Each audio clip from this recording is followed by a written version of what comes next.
High বন্ধুরা, আশা করছি সকলেই ভালো আছেন। আজকে আমরা কথা বলবো নানান দেশের নানান কোটা পদ্ধতি নিয়ে। ভারতীয় উপমহাদেশের কোটার প্রচলন প্রথম শুরু হয় 1918 সালে। সিভিল সার্ভিসে ব্রিটিশদের সাথে টিকতে না পারায় ভারতীয়দের জন্য আলাদা করে কোটার ব্যবস্থা করা হয় তখন।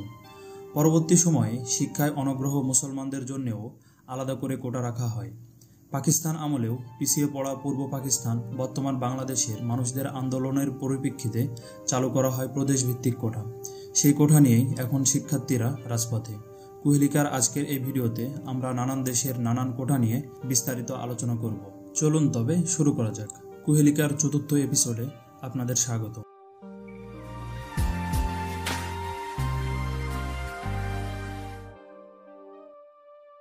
স্বাধীনতার পর মুক্তিযোদ্ধাদের জন্য উপহার হিসাবে 1972 সালে কোটা চালু করেছিলেন বঙ্গবন্ধু শেখ মুজিবুর রহমান।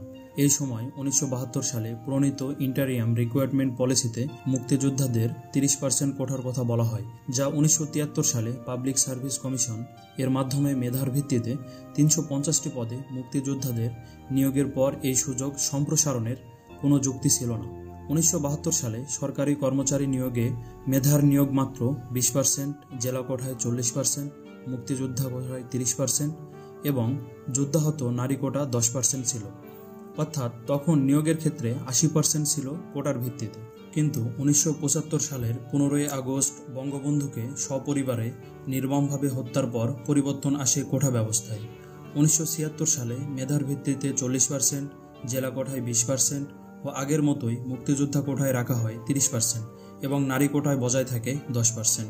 1985 সালে আবারও পরিবর্তন আনা হয় কোটা ব্যবস্থায়।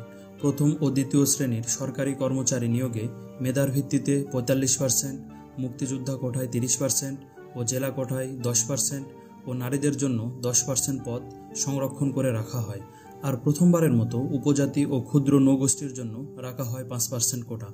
বর্তমান সরকারি চাকরির কোটার বিন্যাস হচ্ছে: মুক্তিযোদ্ধা ও তাদের ছেলে মেয়ে ও নাতি নাতনিদের জন্য 30%, নারী কোটায় 10%, জেলা কোটায় 10% ও ক্ষুদ্র নৌগোষ্ঠীর জন্য 5%।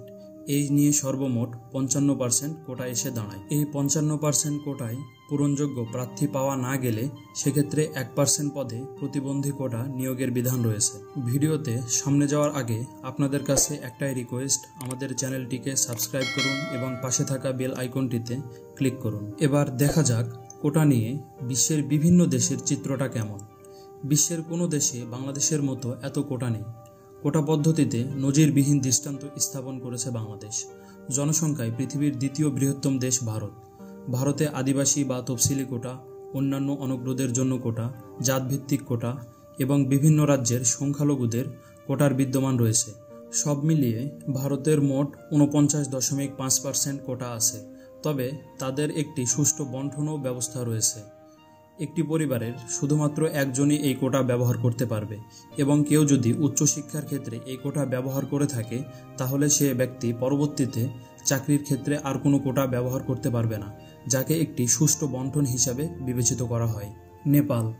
নেপালে সংরক্ষিত কোটা রয়েছে 35%। এই সংরক্ষিত কোটার মধ্যে নারী কোটা, উপজাতি কোটা, প্রতিবন্ধী ও পিছিয়ে পড়া জনগোষ্ঠীকে রাখা হয়েছে। এই ব্যবস্থা নেপালের আইনসভা কর্তৃক স্বীকৃতি। 1993 সালে নেপালের আইনসভা প্রণীত সরকারি চাকরি আইন নামের বিশেষ একটি আইনের মাধ্যমে এই কোটা ব্যবস্থা সুরক্ষিত করা হয়। মালয়েশিয়ার মোট জনসংখ্যার প্রায় 50.1% মালয়, 22.69% চীনা, 5.7% ভারতীয়, 1.8% স্বদেশজাত এবং 8.8% অন্যান্য। উচ্চশিক্ষার ক্ষেত্রে স্বল্প মূল্যে সর্বক্ষেত্রে 60% সুবিধা ভোগ করে থাকে মালয় জনগোষ্ঠী, আর বাকি 40% সুবিধা ভোগ করে থাকে অন্যান্য জনগোষ্ঠী। তবে চাকরির ক্ষেত্রে গোষ্ঠীগত সুবিধা মিললেও মেধার পরিচয় দিয়েই চাকরিতে প্রবেশ করতে হয়। মার্কিন যুক্তরাষ্ট্রে শুধুমাত্র 8% কোটা রয়েছে।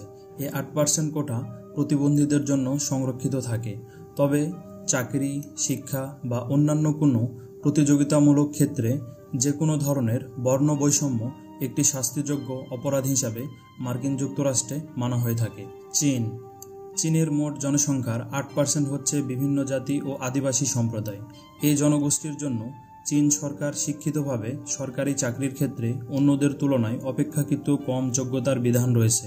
প্রতিবন্ধী ব্যক্তিদের জন্য চীনে এখনও 1.5% চাকরি সংরক্ষণ করে রাখা হয়। জাপানে শুধুমাত্র কোটা রয়েছে 5% এবং এই 5% কোটা তাদের আদিবাসী সম্প্রদায়ের জন্য সংরক্ষণ করে রাখা হয়েছে। পাকিস্তান দক্ষিণ এশিয়ার আরেক দেশে পাকিস্তানি কোটা পদ্ধতি চালু আছে বিভিন্ন প্রদেশের জনসংখ্যার উপর ভিত্তি করে।